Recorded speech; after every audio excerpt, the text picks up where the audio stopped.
dulu dengan definisi pernikahan. Dan ini sudah terbit dalam bentuk DVD manajemen rumah tangga Islami. DVD saya bisa dicari, insya Allah ada. Teman-teman Wisol terbitkan, dan juga kalau tidak salah waktu tabligh akbar saya sempat titipin di sini. Mungkin di masjid masih ada. Kalau enggak nanti kalau ada yang pesan bisa insya Allah saya bawain pada pertemuan yang akan datang. Intinya saya sebutkan di situ ada tujuan, ada definisi pernikahan. Banyak orang berumah tangga tidak tahu apa definisi pernikahan. Di dalam Islam itu ada definisinya. Pernikahan dalam Islam adalah penyatuan dua lawan jenis anak Adam dalam sebuah ikatan ritual agama yang menghalalkan hubungan biologis di antara keduanya, serta menyatukan antara kedua keluarga, kedua pasangan, suku dan negara. Itu definisinya. Saya bagi menjadi 3 potongan. Pernikahan dalam Islam adalah penyatuan antara dua anak Adam, dua jenis, ya, dua lawan jenis dari anak Adam, laki-laki dan perempuan. Dari definisi ini keluar tidak boleh nikah sesama jenis, nggak ada homoseksual, nggak ada lesbian. Adanya laki-laki dan perempuan, murni laki-laki full, perempuan full, semuanya. Yang tengah-tengah nggak diterima dalam Islam. Banci, lesbian, homoseksual nggak ada dalam Islam, ditolak semua, dosa besar, hukum, nggak boleh, penyakit. Nabi SAW menyuruh seorang banci yang pernah duduk di sekitar para sahabat, lalu Nabi SAW dengar, lalu Nabi mengusir, mengatakan keluarkan orang ini dari Madinah, dianggap penyakit, nggak boleh ada. Kemudian dari anak Adam, berarti tidak boleh seseorang muslim menikah kecuali kepada manusia, tidak boleh nikah sama jin, nggak boleh melampiaskan biologis dengan hewan, sama manusia. Dalam satu ikatan ritual agama yang menghalalkan hubungan biologis di antara mereka. Jadi ini ibadah. Pernikahan adalah ibadah. Kalau Anda yang hadir sini sudah menikah dan belum niat ibadah waktu itu, hanya karena ajakan teman, hanya karena suruhan orang tua, hanya karena kebetulan suka, itu semua tidak ada dalam Islam. Tidak ada. Pernikahan harus jelas dari awal niatnya karena ibadah, sehingga suka dukanya kita bisa laluin. Yang menghalalkan hubungan biologis di antara keduanya, memang tujuan pernikahan 50%, 70% hubungan biologis. Allah sudah bebankan. Munafik orang mengatakan tidak butuh lihat lawan jenis. Kita butuh lihat, butuh ngobrol, butuh pegang, butuh cium, butuh curhat, butuh berhubungan jima, hubungan biologis. Itu fitrah. Kalau ada orang tidak butuh ini, dia keluar, abnormal, bukan orang yang normal. Tidak ada di situ dia keluar dari batas normalnya. Tapi kalau dia normal, maka manusiawi sekali dia membutuhkan itu. Tapi Allah Subhanahu Wa Taala mengajarkan kita caranya dengan akad nikah. Hanya 5 menit. Si wali mengatakan saya nikahkan kamu sama anak saya Fulan bin Fulan.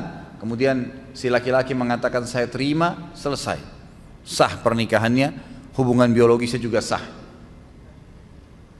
Lalu dikatakan akan menyatukan keluarga kedua pasangan. Jangan antum menikah targetnya hanya pasangan kita. Kalau kita menikah, tanda kutip kita juga menikah, tanda kutip ya, kita juga menikah dengan keluarganya. Harus siap, ada ipar, ada mertua. Banyak orang ribut sama mertuanya, ribut sama iparnya karena dia tidak siap. Dia cuma mau pasangan hidupnya saja, eksklusif. Iparnya datang gak dibukain pintu. Suaminya mau bakti sama ibunya, cemberut. Dosa dia. Gimana caranya? Hukum syar'i tidak bisa diubah. Ini bukan hukum rimba. Hukum Allah pencipta langit dan bumi. Laki-laki tetap wajib bakti sama orang tuanya sampai dia mati, dianya mati. Kalau orang tuanya mati atau hidup tetap wajib dia bakti. Tidak boleh istri menjadi penghalang suaminya untuk ketemu ibunya, bakti, ngantarin makanan, ziarah kuburnya kalau mati. Nggak boleh, haram, dia harus dukung. Banyak istri bangkang dalam poin ini sampai seorang anak berani bangkang dengan orang tuanya. Bahkan saya tahu ada kejadian di Jakarta karena istrinya nggak suka, tadinya dia belikan rumah ibunya di sebelah rumahnya, dipindahin ibunya. Durhaka sama orang tua. Sampai ulama mengatakan kalau ada seorang anak laki-laki menikah, kemudian dia biarkan ibunya duduk di belakang, istrinya di depan, dia durhaka itu. Itu namanya, durhaka. Kecuali ibunya yang minta. Tidak boleh. Dan ini wanita harus paham nih. Nggak bisa. Kalau wanita seperti ini diceraikan, halal dalam agama Islam. Dia menjadi penyebab si anak putus dengan orang tuanya, halal diceraikan. Nggak boleh. Lain kalau perempuan yang memang menikah suaminya nomor satu. Sama Anda juga sebagai laki-laki. Tahu perempuan ini pada saat menikah dia punya orang tua, dia punya anak, dia punya saudara, kita punya ipar, harus bisa datang ke rumah, bertemu. Ustadz, mertua saya cerewet, nggak apa-apa, cobaan.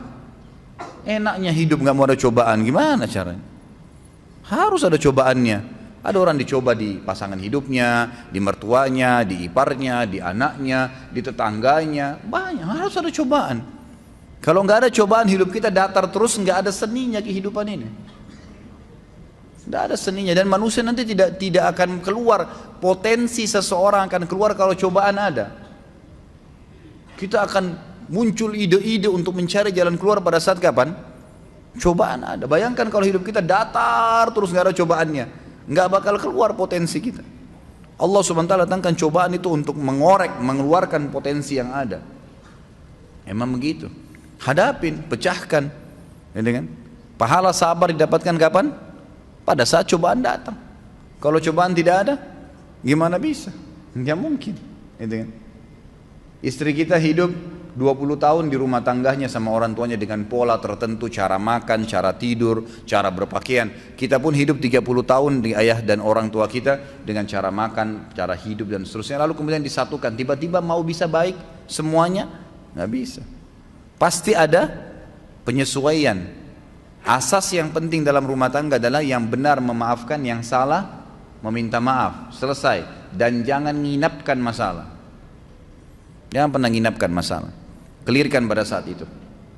Salah minta maaf, saya perbaikin. Kembali kepada hukum Allah. Patokannya agama Allah. Benar salah itu di mata Allah SWT, bukan di mata individu. Banyak orang laki-laki lemah, begitu istrinya marah sama dia, gara-gara dia pergi ke ibunya, langsung dia, ya sudah saya nggak usah ke ibu deh kalau begitu. Daripada saya ribut sama istri saya. Subhanallah. Dudukkan istri Anda. Kamu tahu nggak hukum agama saya wajib bakti dengan ibu saya? Durhaka saya kalau nggak kesana. Kamu pun berdosa kalau kamu lakukan ini. Memang harus begitu. Jangan malah salah di sini, kendor. Harus jelas ya. Kalau perlu seorang istri sokong, kamu ke ibumu, ayo saya temenin. Kapan ke ibu, kapan ke ayah. Berikan sokongan. Kemudian dalam pernikahan juga ada tujuan teman-teman sekalian, harus ada tujuan. Tujuan pertama itu perluasan hubungan. Memang itu tujuannya. A'udzubillahi minasyaitonirrajim. Ya ayuhan nas, inna khalaqnakum min dzakarin wa untha wa ja'alnakum syu'uban wa qabaila lita'arafu. Inna akramakum indallahi atqakum. Hai manusia, kami ciptakan kalian bersuku-suku dari laki-laki dan perempuan, dan kami jadikan kalian bersuku-suku, berbangsa-bangsa. Itu variasi Allah kasih. Semua kan dari Adam dan Hawa ya.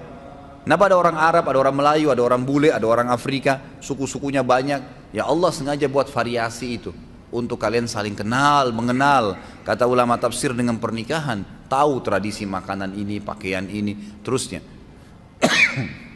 Ada tujuan. Orang yang melangkah kepada sebuah perbuatan tanpa tujuan, maka tidak sampai kepada target yang dia inginkan.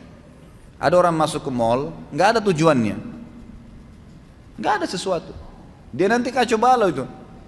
Belanja sembarangan, beli makanan sembarangan, habisin uang percuma, buang-buang waktu, nggak ada tujuan. Nggak bisa. Dalam Islam harus ada tujuan. Saya ke masjid mau sholat, tujuannya sholat, jangan pikirin yang lain, udah. Lagi mau belanja sesuatu di pasar, memang tujuannya beli sayur, beli tempe, beli segala, beli itu. Ibu-ibu jangan singgah beli daster. Nggak boleh, harus tujuannya jelas. Kalau enggak kemana-mana tuh nanti. Tujuan harus ada. Kita kerja di satu perusahaan, tujuannya ada target. Orang kalau cuma sekedar ya kebetulan supaya saya kerja deh, nggak bakal meningkat prestasinya, nggak bakalan. 10 tahun begitu terus jabatannya. Tapi kalau ada tujuan saya masuk di sini apa nih? Kelas tertingginya dalam target di perusahaan ini apa? 1, 2, 3, 4, 5 jenjangnya. Target saya 2 tahun saya sudah harus sampai di tingkat yang kelima. Harus ada target. Nggak bisa, dan itu dengan tujuan kita masuk ke situ. Tujuan berumah tangga ada. Perluasan hubungan, kita akan kenal keluarga istri, keluarga suami, jaringannya lebih luas. Yang kedua, tujuannya itu keturunan. Kalau ada laki-laki yang melamar akhwat di belakang sana bilang, saya mau nikah sama kamu tapi nggak mau punya anak ya, tolak langsung. Nggak ada ceritanya itu. Tujuan pernikahan dari mana kita bisa mendapatkan keturunan? Allah SWT jadikan hubungan biologis itu satu-satunya jalan untuk berlanjut generasi manusia. Yadzra'ukum fi, kata Allah. Dengan pernikahan itu Allah jadikan kalian berkembang biak di situ. Memang begitu, tujuannya ada. Yang ketiga, ketentraman. Nikah butuh ketentraman. Cari orang yang akan jadi pasangan kita yang buat ketentraman, dan itu hanya satu. Poinnya supaya bisa tentram, cari agamanya. Imannya ada. Kita sudah tahu semua itu, maka agamanya didahulukan. Bagaimana agamanya dia? Kalau weekend, kalau liburan, kemana ya? Oh, saya ke majelis ta'lim ini. Oh, saya hadir di pengajian ustadz ini. Oh, saya kalau weekend ke karaoke, saya ke pantai di Ancol duduk dengan sama teman-teman. Oh, saya main gaple. Udah jelas. Tidak ada ketentraman, mustahil, karena habis nikah dia akan buat sama itu. Dia akan buat sama. Perempuan yang nikah sama playboy asalnya sebelum nikah, jangan heran kalau dia selingkuh setelah nikah. Wajar itu. Laki-laki yang menikah dengan wanita yang tidak pakai jilbab, jangan heran kalau setelah menikah dia tidak pakai jilbab, atau dia tidak sholat, atau memang dia pernah bohong, ya dia akan bohong. Itu tradisi dia. Cari orang yang bawa ketentraman. Dan itu patokannya adalah agama. Dan yang keempat, tujuan pernikahan adalah menjalankan perintah Allah dan Rasulnya. Jadi ibadah diniatkan untuk itu. Kata Nabi SAW, an-nikahu sunnati wa man raghiba an sunnati falaysa minni. Siapa yang menikah itu adalah bagian dari sunnahku, siapa yang menolaknya maka bukan siapa yang menolak sunnahku maka bukan dari golonganku. Jadi ada tujuan-tujuan.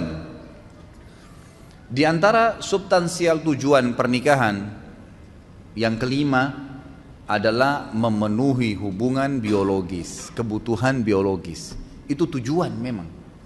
Tujuan kita menikah memang untuk melampiaskan biologis, untuk ngobrol, tatap-tatapan, ciuman, pegang, hubungan biologis, bahkan digantungkan pahala besar. Boleh nggak pacaran Ustadz? Boleh, setelah akad nikah. Sebelum akad nikah nggak ada pacaran dalam Islam. Bagaimana caranya saya kenal dia? Banyak orang sekarang begitu. Harus terperiksa tai lalatnya perempuan itu di tangannya ada nggak? Lihat rambutnya seperti apa, dan beragam macam alasan. 3 rahasia penting dalam agama untuk mengenal konsep ta'aruf dalam Islam: kenali fisiknya, kenali keluarganya, kenali lingkungannya. Titik, selesai. Fisik sesuatu apa yang kita menarik nih? Kata Nabi SAW, lihat dari lawan jenis yang kau mau nikahi sesuatu yang menarik buat kamu. Apa saja? Alisnya, warna kulitnya, sesuatu di wajah dan telapak tangan yang jadikan patokan. Sudah selesai? Oh iya, ini mungkin masuk di kriteria saya. Baik, cukup. Kemudian masuk yang kedua, ke keluarganya. Secara umum, keluarga ayahnya akan mewariskan fisik kepada anak cucu kita nanti. Keluarga ibunya akan menurunkan karakter dan sifat. Saya sudah pernah jelaskan yang sahabat kulitnya putih, istrinya putih, anaknya hitam seperti anak Afrika. Suaminya langsung bilang, pasti kau selingkuh. Kok bisa saya putih, kamu putih, ini hitam keluar nih. Kata istrinya, demi Allah saya nggak pernah disentuh kecuali sama kamu. Ribut, didengar oleh Nabi SAW, dilapor, ya Rasulullah, nih lihat nih, putih-putih ini hitam. Gimana bisa? Nabi SAW diam sejenak, datang wahyu. Lalu Nabi SAW tanya, sesuai dengan wahyu kepada laki-laki tersebut, ada gak kakekmu kulitnya hitam begini? Dia bilang ada, ini keturunannya itu. Jadi fisik turun, makanya biasa kita dapat suami istri mukanya beda sama anaknya kan? Karena itu dari kakek-kakeknya, dari turunan ayah mereka. Jadi turunan ayah istri dan turunan ayah suami itu sama. Nanti menurunkan, mewariskan fisik secara global ya. Jangan dilihat substansialnya, secara global. Kemudian keluarga istri, keluarga ibu dari istri dan keluarga ibu dari suami itu akan menurunkan karakter, sifat. Secara umum, oh keluarganya calon saya ini umumnya dosen semua, suka belajar. Itu sudah sifat umum keluarga. Ada satu pemabuk, satu ini nggak dihitung. Umum global ini yang dijadikan patokan. Kemudian kenali lingkungannya. Boleh orang kalau ta'aruf tanya, kebiasaannya apa ya? Kerja di mana? Oh, kebiasaan saya kalau lagi iseng saya pulang kantor ke karaoke, duduk sampai jam 12. Gitu. Habis itu saya pulang, saya hibur diri saya ke bar sampai jam 1. Pulang istirahat, besok kerja lagi.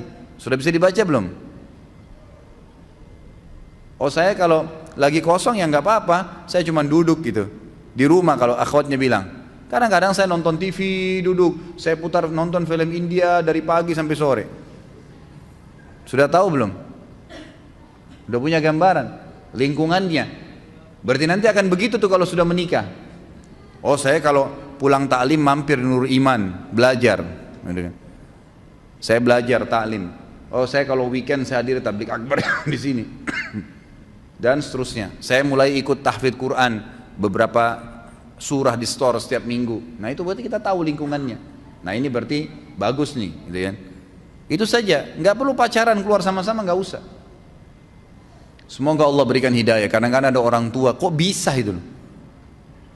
Datang laki-laki malam minggu, tante, om pamit ya, saya mau bawa anaknya. Iya silahkan. Masya Allah. Silahkan dibawa ke Ancol, dibawa ke bioskop dingin-dingin terus nggak zina. Bohong, nggak zina. Bagaimana caranya nggak zina? Gitu kan? Nggak ada, paling sedikit itu sudah iktirab ke zina. Ujung-ujungnya, nggak bisa, susah. Nanti hamil di luar nikah, sibuk nikahkan. Bagaimana? Dari mana sahnya nikahnya orang hamil itu? Mana anaknya nggak jelas statusnya, nggak boleh dinisbatkan kepada pemilik sperma, nggak ada hak waris di antara mereka. Kalau anaknya perempuan dari hasil zina, dia nggak punya hak wali. Banyak sekali rentetan hukumnya. Tujuan pernikahan termasuk yang tidak kalah pentingnya adalah kebutuhan biologis. Itu nggak bisa dipungkirin. Teman-teman kalau yang punya anak, jangan tunda mereka menikah, nikahkan. Karena kadang-kadang subhanallah fitnah terjadi.